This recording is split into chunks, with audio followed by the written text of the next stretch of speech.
आज का डेली माना आपके लिए पास्टर माइकल फर्नांडिस की ओर से। सबके लिए अनुग्रह, क्योंकि परमेश्वर का वह अनुग्रह है जो उद्धार लाता है, सब मनुष्यों पर प्रकट हुआ है।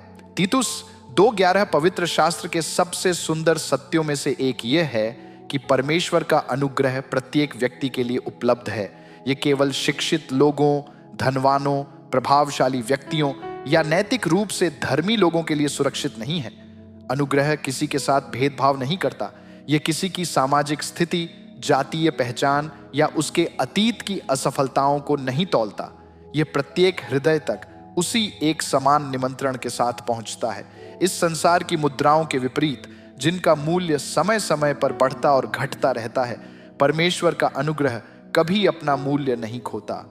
वह सदा एक समान बना रहता है, क्योंकि वह परमेश्वर के उस हृदय से आता है जो कभी नहीं बदलता। प्रत्येक व्यक्ति को इस अनमोल वरदान को ग्रहण करने का अवसर दिया गया है। यदि आज आप मसीह के अनुयायी हैं, तो एक समय ऐसा था जब परमेश्वर का अनुग्रह पहली बार आपके जीवन तक पहुंचा। इससे बहुत पहले कि आप सुसमाचार को पूरी तरह समझ पाते, परमेश्वर पहले ही आपको अपनी ओर आकर्षित कर रहा था। संभव है कि यह किसी संदेश, किसी मित्र के साथ हुई बातचीत, बाइबल के किसी पद या जीवन के किसी कठिन समय के द्वारा हुआ हो, जिसने आपको परमेश्वर को खोजने के लिए प्रेरित किया।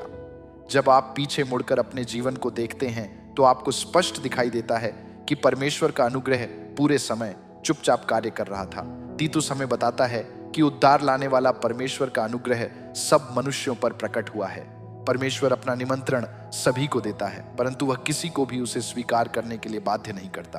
प्रेम सदैव हमें चुनने की स्वतंत्रता देता है।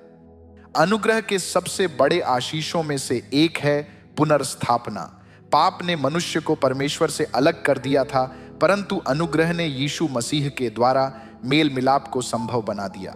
उनके बलिदान के कारण अब हम न तो पराए हैं और न ही शत्रु। हमें परमेश्वर के प्रिय संतानों के रूप में उनके परिवार में स्थान मिला है। यह केवल क्षमा से कहीं बढ़कर है। यह उस संबंध की पुनर्स्थापना है जिसे पाप ने तोड़ दिया था। अनुग्रह हमें फिर से पिता के हृदय के निकट ले आता है। कुछ लोग गलतफहमी में यह मानते हैं कि अनुग्रह लापरवाही से जीवन जीने की अनुमति देता है।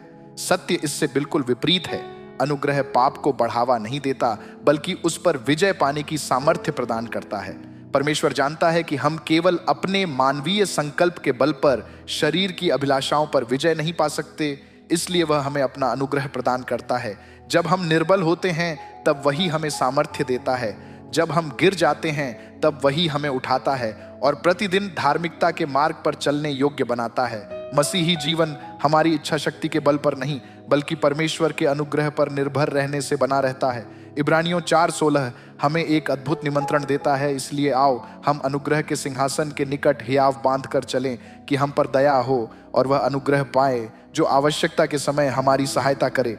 ध्यान दीजिए कि हमें साहस के साथ आने का निमंत्रण दिया गया है, इसलिए नहीं कि हम परमेश्वर के सामने खड़े होने के योग्य हैं, बल्कि इसलिए कि यीशु ने हमारे लिए मार्ग खोल दिया है। जब भी आप थके हुए, निराश या जीवन के बोझ से दबे हुए महसूस करें, तब भी अनुग्रह का सिंहासन आपके लिए खुला रहता है।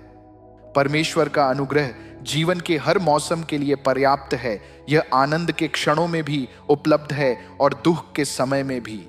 कभी यह सहन करने की सामर्थ्य के रूप में मिलता है, कभी किसी निर्णय के लिए बुद्धि के रूप में, और कभी ऐसी शांति के रूप में जब आपके चारों ओर कुछ भी शांतिपूर्ण प्रतीत नहीं होता। परमेश्वर के अनुग्रह को हल्के में न लें, उसे कृतज्ञता के साथ ग्रहण करें। प्रतिदिन उसी पर निर्भर रहें और उसे अपने जीवन जीने के तरीके को आकार देने दें। जब उसका अनुग्रह आपके जीवन को बदल देगा, तब आप अपने आसपास के लोगों के लिए उसके प्रेम और आशीष का एक माध्यम बन जाएंगे। आइए अब प्रार्थना करें। हे पिता, मेरे जीवन पर आपका अनुग्रह सदैव प्रकट रहा है, तब भी जब मैंने उसे स्वीकार करने से इनकार किया।